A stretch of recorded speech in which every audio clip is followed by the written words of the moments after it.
जो अभी तो खाना का इंतजाम नहीं है, तो दोपहर में क्या देंगे हम तो मालूम नहीं है। अभी तक कुछ भी नहीं खाया आप लोगों ने? ना, कुछ भी नहीं खाया।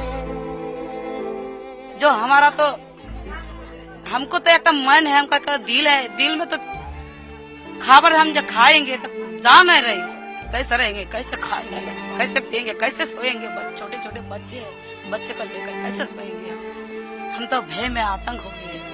कैसे हम रहेंगे यहाँ पर? कुछ नहीं चाहिए, पैसा वैसा टाका पैसा कुछ नहीं चाहिए, हमको सेफ्टी चाहिए, केंद्र सेंट्रल पोस्ट चाहिए, हमको स्थायी रूप से चाहिए।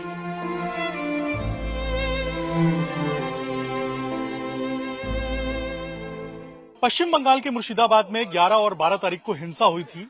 हिंसा के बाद कई सारे लोग मुर्शिदाबाद से पलायन कर गए थे। मुर्शिदाबाद के धुलियान से ये सारे लोग मालदा पहुंचे और मालदा के परलारपुर के हाई स्कूल में एक अस्थायी कैंप में जाकर रुके थे। एक शरणार्थी के रूप में अपना जिंदगी वहां पर गुजर बसर कर रहे थे, लेकिन कल वापस मुर्शिदाबाद आए हैं। लेकिन मुर्शिदाबाद आने के बाद भी इनकी तकलीफें कम नहीं हो रही हैं। जो घर हैं इनके, ये टूटे हुए हैं, जले हुए हैं। सवाल ये उठता है कि टूटे घड़े जल में कैसे रहेंगे। तमाम लोग हमारे साथ हैं, तमाम महिलाएं हमारे साथ हैं। मुर्शिदाबाद में ही ये जो बेतबुना गांव है, यहाँ इस तरीके से आप देखेंगे तो ये त्रिपाल लगाकर यहाँ पर बैठे हुए हैं। सारी महिलाएं जो गई हुई थी वो यहीं पे आकर बैठी हुई हैं। यहाँ भी एक तरीके से हम कहें तो एक कैंप के जरिए यहाँ पर आकर लोग बैठे हैं, क्योंकि घर पे जाकर कहाँ रुकेंगे। घर तो पूरे तरीके से जल गए हैं, नीचे राख ही राख है, वहां पर किस तरीके से रुकेंगे, ये लोगों के सामने बड़ी चुनौती है। अब आप लोग जब वापस आए हैं कल मालदा से मुर्शिदाबाद, अब क्या चुनौतियां हैं आपके सामने, कैसे रुके हैं आप लोग? घर जाएंगे नहीं? घर तो जाएंगे, लेकिन हमारा घर ही नहीं है तो कहाँ जाएंगे? घर नहीं है, घर जला दिया, घर में जो सामान था वो सब लूट कर ले भाग गए, तो हम कहाँ जाएंगे और किस तरह से रहेंगे? हमारा सेफ्टी नहीं है, पुलिस जो है, हमारा तो प्रशासन है, इसलिए हम रुके हुए हैं। बीएसएफ है, जो बीएसएफ के लिए हम रुके हुए हैं। बीएसएफ नहीं रहेंगे तो हम भी नहीं रहेंगे। बीएसएफ जितना दिन रहेगा उतना दिन हम लोग भी रहेंगे। अब रहेंगे तो कहाँ रहेंगे? यहाँ पर ही रहेंगे।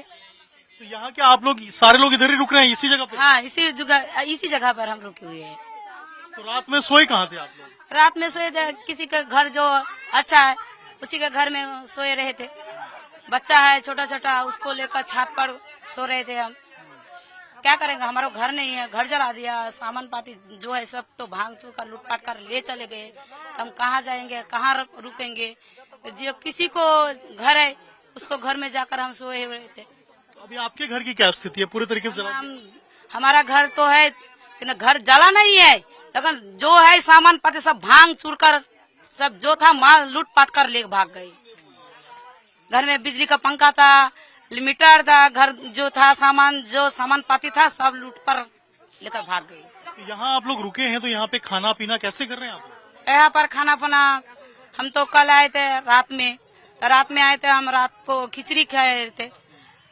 जो अभी तो खाना का इंतजाम नहीं है, तो दोपहर में क्या देंगे हम तो मालूम नहीं है। अभी तक कुछ भी नहीं खाया आप लोगों ने? ना, कुछ भी नहीं खाए।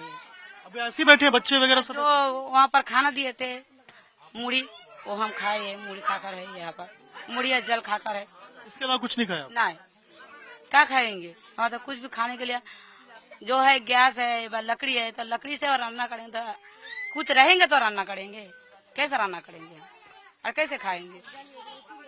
जो हमारा तो हमको तो एक मन है, हमका दिल है, दिल में तो खाबर हम जब खाएंगे तो जान नहीं रही, कैसे रहेंगे, कैसे खाएंगे, कैसे पिएंगे, कैसे सोएंगे। छोटे छोटे बच्चे हैं, बच्चे को लेकर कैसे सोएंगे?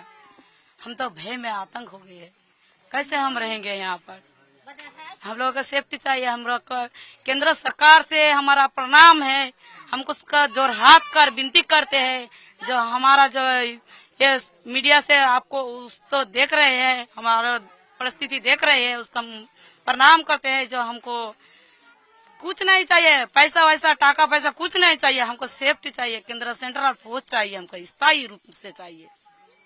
देखिए कितनी बड़ी बात कह रही हैं और भावुक होके, आप समझिए बात करते करते भावुक हो जा रही हैं। कह रही हैं हमें पैसा नहीं चाहिए, हमें सेफ्टी चाहिए। और सोचिए किस तरीके से यहाँ पर ये अस्थायी ये त्रिपाल के नीचे ये सारी महिलाएं रहने को विवश है। इतनी गर्मी में कैसे रह रहे हैं आप लोग? कुछ इंतजाम नहीं किया गया है? अब घर तो आपका किस तरीके से, अभी क्या स्थिति है वहाँ? বাড়ি ঘর তো কিছু নাই, সব তো লুটে নিয়েছে, জ্বালিয়ে দিয়েছে। ঘরে থাকার সিন নাই, কিভাবে থাকবো আমরা? আমরা তো পাল্লালপুর স্কুলে ছিলাম, রাত্রে আসলাম, ওখান থেকে ভিডিও লোকটা আর পুলিশ থেকে আমাদেরকে তাড়িয়ে দিয়েছে। আমরা তখন পালিয়ে আসলাম ভয়ে, নিজে জানলি আবার ওখান থেকেও। এখন কি করব আপনারা বলেন তো? কালকে বাড়ি এসেছি আমরা, রাত থেকে আমরা ভয়ে থাকতে পারছি না, আমরা সারা রাত ভালো করে ঘুমাইনি, সারা রাত জেগেই ছিলাম, কখন সকাল হবে কখন সকাল হবে। কিন্তু আমরা এইভাবে ভয়ে ভয়ে কতদিন থাকবো? আমরা তো চাই একটা কি বিএসএফ ক্যাম্প হোক, আমরা ওটাই চাই, আমরা ওটাই দিয়ে মমতা শাস্তি চাই আমরা। देखिए लोग किस तरीके से बता रहे हैं कि हमें सुरक्षा चाहिए। और सोचिए आप छोटे छोटे बच्चे लेकर यहाँ पर किस तरीके से रह रहे हैं। आप सोचिए क्या हालात हैं यहाँ के और किस तरीके से यहाँ पर जो लोग हैं वो रहने को यहाँ पर विवश हैं। अच्छा दीदी एक बात बताइए, आपका घर जो है जो टूटा है उसको लेकर कुछ बात हुई है आपकी कि कैसे बनाएंगे, क्या करेंगे, किस तरीके से करेंगे? कुछ बात हुई है आप लोगों की घर बनाने को लेकर या कुछ खाने पीने को लेकर कुछ बोला गया है कुछ? সকাল থেকে কিছু খাবার পাওয়া যায়নি। আমরা বাল্লালপুর হাই স্কুলে ছিলাম, কালকে জোরমুস্তি পাঠানো হয়েছে, আসছে না তো বলছে আজকে না গেলে তোমাদের বিপদ আছে, রাত্রে গ্যাস দিয়ে মারা হবে। ওখানকার বলছে, পুলিশে বলছে, ভয় দেখাচ্ছে, দিয়ে আবার ভিডিও বলছে, দিয়ে ভয়ে ওখান থেকে পালিয়ে এসেছি, জোরজবরদস্তি ওখান থেকে তাড়ানো হয়েছে। ये बता रही हैं कि किस तरीके से पल्लारपुर से ये वापस यहाँ पर पहुंचे और कैसे रह रहे हैं।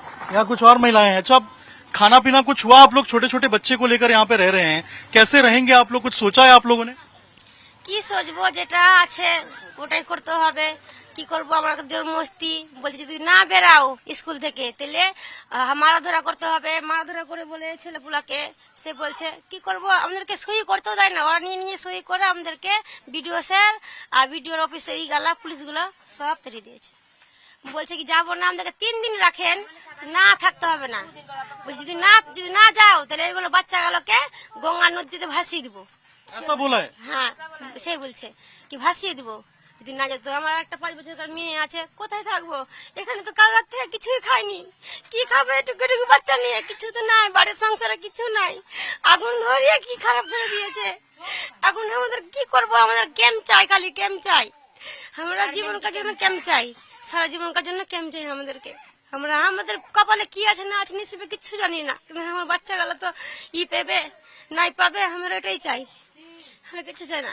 बोल रही है देखिए हमें पैसा नहीं चाहिए, हमें सुरक्षा चाहिए, हमें कैंप चाहिए। और ये सुरक्षा को लेकर सोचिए यहाँ के लोग कितना ज्यादा चिंतित हैं। अब कल जब पहुंचे हैं वहां से जब आ रहे थे पल्लारपुर हाई स्कूल से, क्या बोल के भेजा गया था, कैसे भेजा गया था आप लोगों को? क्या बोला था बीडीओ ने, वहाँ पे अधिकारियों ने आपको क्या बोल के भेजा? বলছে কি আমি একটা করে তিরপাল দিচ্ছি, ওখানে যে তিরপাল টেঙে থাকবা, সুরক্ষা আছে, যাও, ভালো আছে, সুরক্ষা আছে, যাও তোমরা। আমরা বলছি জোর হাত করছি, আমাদেরকে যদি মারতে হয় আপনারা এখানেই মেরে ফেলেন, আমরা যাব না। বিদিয়া ধমকি দেখাচ্ছে, মমতার পুলিশ ধমকি দেখাচ্ছে, গ্যাস ছাড়বো, মেরে ফেলবো ধমকি দেখাচ্ছে, ভয় দেখাচ্ছে।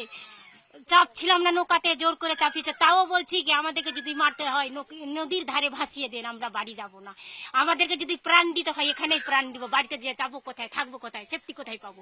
আমরা কিচ্ছু চাই না, টাকা পয়সা কিচ্ছু চাই না, আমরা সেফটি চাই, আমরা বিএসএফ ক্যাম্প চাই, পার্মানেন্ট ক্যাম্প চাই, কিচ্ছু চাই না, আমরা বাঁচতে চাই, আমরা মমতাকে সরাতে চাই।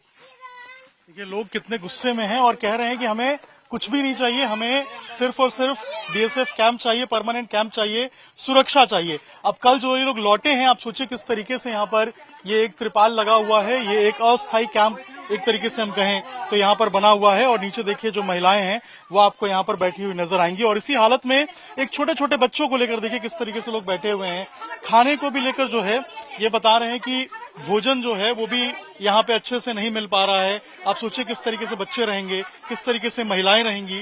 एक कैंप से उठकर यहाँ पर आकर अपने घर नहीं पहुंचे हैं, घर आए तो देखिए कि हर चीज जला हुआ था, टूटा हुआ था।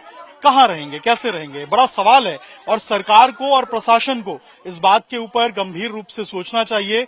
जल्द से जल्द यहाँ लोग हैं, इनके घरों को बनाना चाहिए। इसके साथ साथ खाने पीने का इंतजाम, जो बच्चे हैं इनको लेकर जो विशेष इंतजाम है वो करना चाहिए। क्योंकि आप समझिए कि यहाँ पे इतने सारे लोग हैं, आप 300-400 लोग जो वहां गए थे, अब जब यहाँ वापस लौटे हैं तो ये कैसे रहेंगे, कैसे खाएंगे, क्या पिएंगे, ये बड़ा सवाल है। और प्रशासन को कम से कम इस बात का ध्यान रखना चाहिए कि जब ये लोग लौटे हैं यहाँ पर तो इनका विशेष रूप से जो ध्यान है वो रखा जाना चाहिए। जो छोटे बच्चे हैं उनका कम से कम विशेष ध्यान रखना चाहिए। और इस विश्वास के साथ अगर लोग यहाँ पे आए हैं कि सुरक्षा इनको यहाँ आने के बाद मिलेगी और किसी तरीके से कोई हमला नहीं होगा, तो उस विश्वास को जिंदा रखना ये सरकार की जिम्मेदारी है, ये प्रशासन की जिम्मेदारी है। और लोग कह रहे हैं कि हमें ना पैसा चाहिए, हमें ना टाका चाहिए, हमें चाहिए सिर्फ और सिर्फ सुरक्षा, और वो भी बीएसएफ की परमानेंट कैंप की सुरक्षा चाहिए। अब देखना होगा कि आखिर इस पूरे मामले में आगे क्या कुछ होता है और कब जो कार्रवाई है वो यहाँ होती है, कब इनके घर वापस इनको मिलते हैं, कब किस तरीके से इनको जो वापस अपना जीवन यापन है वो ठीक से बिताते हुए नजर आएंगे। हिमांशु के साथ अभिषेक राज, टाइम्स, भारत,